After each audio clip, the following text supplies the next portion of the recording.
बिस्मिल्लाहिर्रहमानिर्रहीम। अस्सलाम वालेकुम नाज़रीन, आप यूट्यूब चैनल देख रहे हैं। मैं इमरान खान हूं। मैंने आपसे कहा था कि अवामी राय भी आपके सामने रखेंगे। किस मामले पे? माफी वाले मामले पे। एक तरफ एक ख्वाहिश है कि इमरान खान माफी मांगे, उसकी पार्टी माफी मांगे और 9 मई के मामला पे कम से कम इन्हें बाकी सियासी जमातों के बराबर लाया जाए। देखिए, जिद ही है ना, अना है। और एक तरफ की जिद और अना ये कहती है कि अब नवाज शरीफ को तो ऊपर उठाया नहीं जा सकता, आसिफ अली जरदारी को तो ऊपर उठाया नहीं जा सकता, तो इमरान खान को नीचे लेकर आते हैं उसी लेवल पे और ये साबित करते हैं कि ये सारे एक ही तरह के हैं, कोई भी ज्यादा दलेर नहीं है। ये नहीं, अगर नवाज शरीफ के ऊपर जरदारी के ऊपर बुज़दिली का टैग लग गया है तो जनाब बहादुर जो है वो इमरान खान भी नहीं है। अब ये साबित करने के चक्कर में हर थोड़े अरसे के बाद कोई ना कोई टाउट उठता है और उठ के कहते हैं जी माफी मांगे, नाक रगड़े। ये अल्फाज हमने टीवी चैनल्स के ऊपर सुने, माफी मंगवाएंगे, नाक रगड़वाएंगे। ये अल्फाज हमने टीवी चैनल्स के ऊपर सुने और टाउट्स के मुंह जुबानी सुने। फिर वही टाउट्स बाद में मुकर गए, नहीं जी माफी की गुंजाइश नहीं है, कोई मुतालबा नहीं है। फिर हमने सुना कि डीजी आईएसपीआर ने खुद कहा कि सच्चे दिल से माफी मांगे। अब वही सच्चे दिल से माफी जो है सुहेल वड़ाइच साहब ने भी मंगाने की कोशिश की और वो ये कहते हैं मेरी ख्वाहिश है कि इमरान खान साहब माफी मांग लें। नवाज शरीफ की तरफ उनकी ऐसी कोई ख्वाहिश नहीं थी। तो पूरा निजाम एक आदमी को झुकाने पर लगा है और उस आदमी ने निजाम के पसीने छुड़ा दिए हैं। अब पाकिस्तान की आवाम क्या कहती है इसके बारे में? अवामी राय बहुत इंपॉर्टेंट है। क्या इमरान खान को माफी मांगनी चाहिए? नंबर 1। नंबर 2, माफी किसको मांगनी चाहिए? नंबर 3 यह है कि क्या इमरान खान माफी मांग लेगा? और अगर इमरान खान माफी मांगता है तो इसका मतलब है जुर्म तो फिर इमरान खान ने किया, उसने तस्लीम किया कि उसने गलत किया। ये सवालात हमने पाकिस्तानियों के सामने रखे, उनकी जिनकी नौकरी फंसी हुई है और उनकी जिनकी जान फंसी हुई है। हर तरफ से जो है वो धड़कनें तेज हो रही हैं और यानी जिस शख्स के पास 1 दहाई के मंसूबे हों, ये कोई एक दफा नहीं है, 10 दफा लोगों ने कहा है कि general Asim Munir field marshal के पास 1 दहाई तक के मंसूबे हैं कि जनाब मईशत में ये करना है और दहशतगर्दी में ये करना है और मुल्क को ऐसे करना है और फलां फलां फार्मूले लेकर आने हैं। तो जिसके पास 1 दहाई के मंसूबे हों वो क्यों इस साल रिटायर हो जाएगा, ये एक बड़ा सवाल है। फैसल वाडा ने एक मरतबा फिर आकर कहा और फैसल वाडा को बाकायदा लाया गया, लॉन्च किया गया, दोबारा से रीलॉन्च किया गया।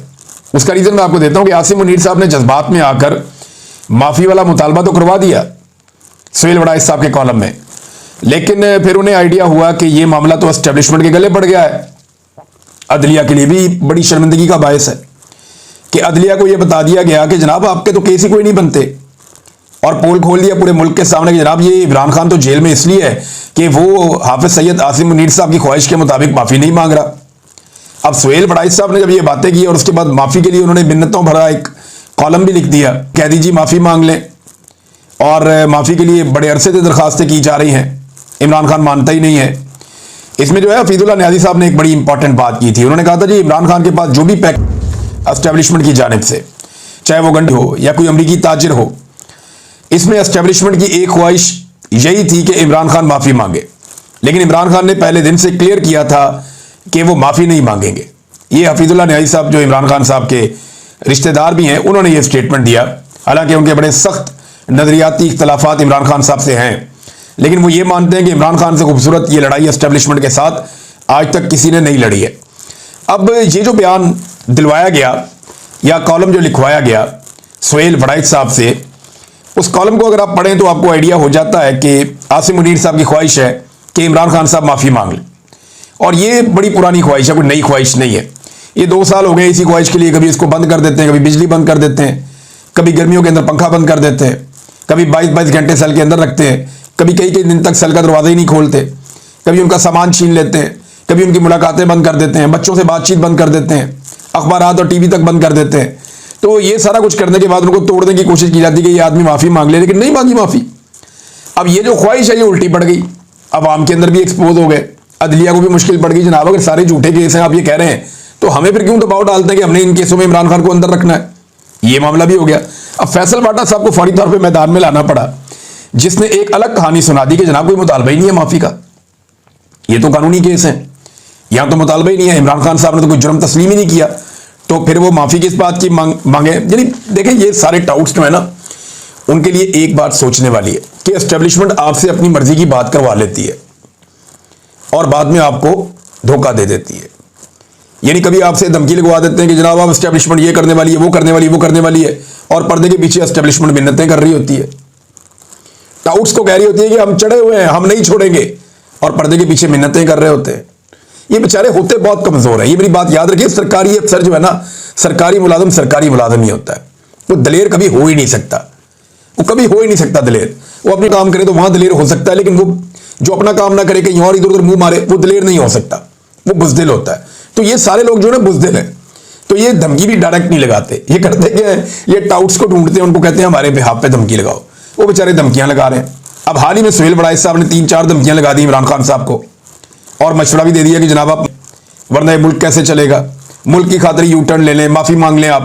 भाई पहले साबित तो हो जाए कि इमरान खान ने कुछ गलत किया है, जब ही तो वो माफी मांगेगा।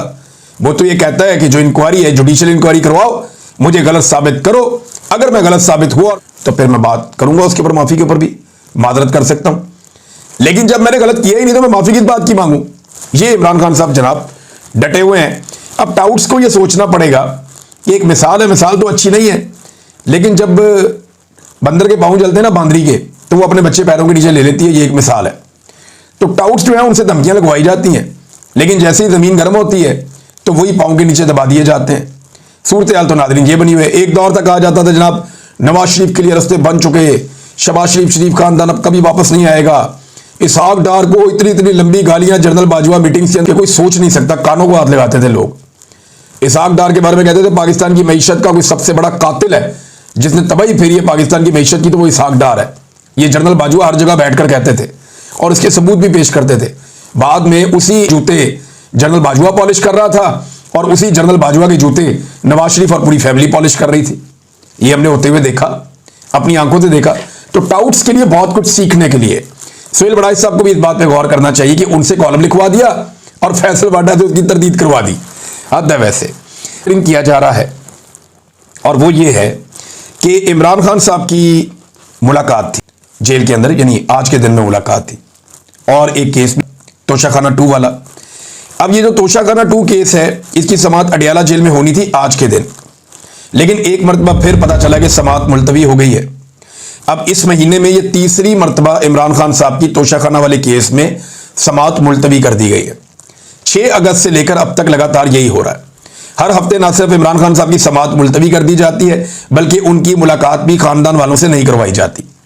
अब अगर कल खानदान वालों की मुलाकात होती है तो इमरान खान साहब बात करेंगे, और इमरान खान साहब क्या बात करेंगे इसका सबको आइडिया है। मेरे ख्याल में नवंबर जैसे जैसे करीब आ रहा है तो दिल की धड़कनें तेज हो रही हैं। वही बात मैं दोबारा की थी कि अगर 19 अगस्त यानी आज के दिन में इमरान खान साहब की समाअत नहीं होती, मुलाकात हो जाती है, इम्कान तो यह है कि शायद मुलाकात में भी रुकावट पैदा की जाए और इमरान खान साहब की मुलाकात भी ना करवाई जाए, क्योंकि कुछ इतलात ऐसी हैं कि इमरान खान एहतजाजी तहरीक को नई बुलंदियों तक ले जाने का ऐलान कर सकते हैं। और नवंबर करीब आ रहा है और मुल्क भर में तहरीक शुरू हो सकती है कि फील्ड मार्शल अपने घर चले जाएं, बहुत हो गया, उन्होंने मुल्क और कौम को बहुत नुकसान पहुंचा लिया। अब कोई डिजर्विंग और प्रोफेशनल बंदा आए जो फौज को सियासत से दूर, फील्ड मार्शल खुलकर सियासत कर रहे हैं, ये मईशत में दखलंदाजी दे रहे हैं, सियासत में दखलंदाजी कर रहे हैं, दाखिली और खारजी मामलात में दखलंदाजी कर रहे हैं। लिहाजा ये क्योंकि अपने आइन और अपने हलफ के मुताबिक नहीं चल रहे और इदारे की हजीमत और एक बदनामी का बायस बन रहे हैं, जो इमरान खान साहब बार बार कहते भी हैं, लिहाजा अब ये ओहदे से हट जाए और कोई दूसरा बंदा आए ताकि इदारा जो है वो बेहतरी से चल सके। अब मुल्क भर में अवाम एहतजाज कर रहे हों कि आसिम मुनीर घर जाए और इदारे को मजीद तबाह ना करें, तो इदारे को मजीद तबाही से नफरत से बचाया जाए। दुनिया भर में यही मुतालबा अगर गूंज रहा हो तो दबाव बहुत बढ़ सकता है। लिहाजा मेरे ख्याल में इस दबाव से बचने के लिए इमरान खान साहब की मुलाकातें बंद कर दी गई हैं और अब उनके ही चलने दिए जा रहे हैं, और साथ ही साथ माफ़ी तलाफी की कोशिश भी की जा रही है। माफ़ी का सादा मतलब यह है कि आप हमें चलने दें। अब तक के लिए इतनी, अपना ख्याल रखिएगा, अपने चैनल का भी। अल्लाह।